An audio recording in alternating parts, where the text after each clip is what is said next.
A vida nunca foi fácil pro Ed Brock, né? Pô, o herói teve uma infância difícil, virou adulto problemático, passou por problemas no emprego dele, né? Se tornou hospedeiro de um simbionte alienígena assassino, é difícil. Quem nunca, né? Só que o Ed Brock soube dar a volta por cima. Ele começou como vilão Venom, inimigo do Homem-Aranha, virou anti-herói, né? Que combate o crime aqui, ali e tal.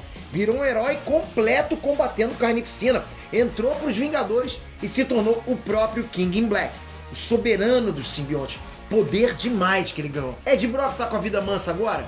Tá nada! Surgiu uma revelação surpreendente sobre o futuro do Venom. Ed Brock não tem descanso, galera, e vai sobrar treta até pro filho dele. Vamos conferir que destino perturbador é esse. Vamos lá.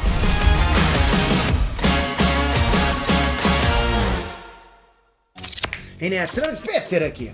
Da última vez que eu trouxe as histórias do Venom aqui no canal, tava tudo se encaminhando bem, tava tudo legal.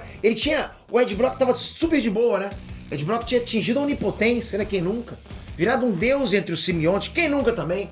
O cara tava governando com sabedoria, transferindo a consciência dele através do universo todo para diferentes locais, diferentes planetas. Ao mesmo tempo, o simbionte Venom tava protegendo o Dylan Brock, que é o filho do Ed. Era inevitável e aconteceu. O simbionte se fundiu com Dylan e eles se tornaram um novo Venom. O super-herói tradicional queria patrulhar as ruas. Foi nesse ponto que eu acabei parando de acompanhar, pra ser honesto, ok? Aí foram aparecendo outras revistas maneiras, tais, outras sagas, e eu acabei deixando de lado. Grande erro. Tem muita coisa rolando na revista do Venom e o Kisuko vai começar a ferver de novo. Só vou dar um spoilerzinho agora aqui, ok? Ed Brock, rapidinho, coisa rápida, tá? Ed Brock morreu, sim. O corpo físico dele foi destruído. Biologicamente, ele não tá mais vivo, acabou. Ed Brock existe agora na consciência coletiva do simbionte. Pode piorar, Peter? Com certeza, e é isso que você vai ver agora. Depois do seu like e de você comentar, se lembra da saga King in Black? O que você achou dessa saga? Diz pra galera aqui o que eles perderam se eles não acompanharam aqui no canal. Vamos lá. Galera, o caos começou quando o Ed Brock tentou dar um passo maior que a perna. Tudo bem que ele é meio que novato nesse lance de ser um deus. Ele acabou de pegar os poderes do Knu, né, o deus do simbionte, na saga King in Black, que eu trouxe aqui toda pra vocês.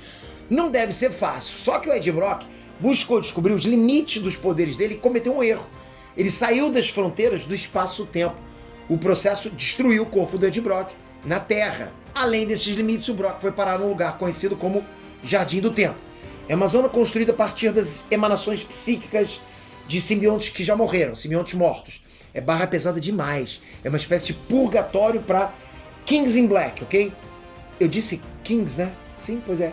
Kings no plural. O Jardim do Tempo é o lugar onde habitam os Kings in Black do futuro, olha isso. Uma vez que eles são deuses, eles não obedecem às regras do tempo, concorda? Então eles sempre existiram. É ali, no Jardim do Tempo, que o Ed Brock conhece aqueles que vão vir depois dele, os próximos soberanos do simbionte. E nenhum deles é amigável, deu ruim. Bom, na Terra, no presente, um desses King in Black acaba de chegar. O simbionte conhecido como Bedlam emboscou e feriu o Venom mortalmente. Como eu falei pra vocês, né? O Venom agora ele tá em simbiose com o Dylan Brock, que é o filho do Ed. Os dois foram apunhalados no peito e estão no bico do urubu, quase morrendo. No Jardim do Tempo, o Ed Brock descobre que todos os Kings in Black obedecem a um tal de Meridius. Esse Meridius seria tipo o King of the Kings in Black, o rei dos reis, por assim dizer.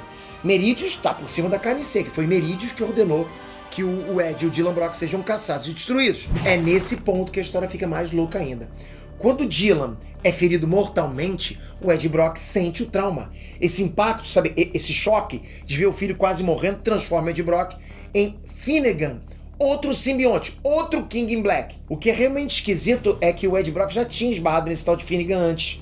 E agora ele é o próprio Finnegan, o simbionte cinzento. Aí, através dos olhos dele, do Finnegan, o Ed Brock revê o momento exato em que ele, né, como o Ed Brock, encontrou o Finnegan pela primeira vez. É como se ele tivesse trocado de lado e tivesse revivendo aquilo. Então cai a ficha pra geral. É um loop temporal. Ed Brock tá preso num loop temporal num Jardim do Tempo. Cada um dos simbiontes, né? Cada um dos King in Black que ele encontrou ali é uma versão do Ed Brock. Só que não é multiverso. Não são variantes. Cada King in Black ali é um Ed Brock num diferente momento do tempo. É um esquema parecido com o que acontece com o Kang, o Conquistador.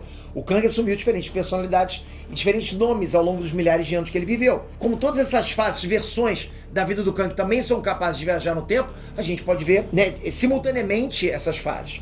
O Kang já foi o Rapaz de Ferro, já foi Mortos, já foi o Ramatut, já foi o Centurião Escarlate. Kang é vivido pra caramba, já teve várias versões. Agora o Ed Brock descobre que vai acontecer a mesma coisa com ele. Ao longo das eras, ele vai continuar sendo o único King in Black, mas vai assumir diferentes personalidades. Isso é perturbador demais. Isso significa que o Ed Brock vai se tornar Bedlam, o King in Black de puro ódio que atacou e feriu o Dylan Brock. Isso significa também que o Ed Brock vai se tornar Meridius, o King in Black tá por trás disso tudo. Ele tá destinado a isso, é o destino dele, acabou. Ou seja, Ed Brock não tem um segundo de descanso nessa vida. Meridius revela pro Ed Brock que o caminho dele vai se bifurcar 7 vezes, que ele vai visitar o Jardim do Tempo e se transformar num King Black diferente, olha isso. E aí a gente tem mais um mistério para essa saga. Até agora, só 6 Kings in Black foram revelados.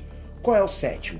O sétimo é aquele que vai quebrar esse loop. E por que o Ed Brock atacaria o próprio filho no passado? Por que ele vai se transformar no Meridius? São muitas perguntas sem resposta até agora. Mas uma coisa é certa, galera. Nunca foi fácil pro Ed Brock e nunca vai ser. De alguma forma ele vai ter que decifrar esses enigmas e eu vou continuar acompanhando essa saga com certeza para trazer para vocês. Eu não vou dar mole de novo, não vou. Qualquer novidade que surgir eu vou trazer aqui para vocês. Agora eu quero a sua opinião. O que você espera para um terceiro filme do Venom? Eu sei que a Sony nem anunciou, sei disso. Tem nada oficial, mas eu quero ter o palpite. O que não pode faltar no terceiro filme do Venom? Comentem! Obrigado por esse vídeo. Toca aqui agora, se inscreve no canal, porque é importante demais a tua inscrição para te informar. E a gente está insanamente cobrindo todos os acontecimentos dos quadrinhos e dos mangás. Então você vai sempre ficar por dentro, canonicamente, do que pode acontecer no cinema. Boa, e eu espero você no próximo vídeo. Valeu, galera! Fui!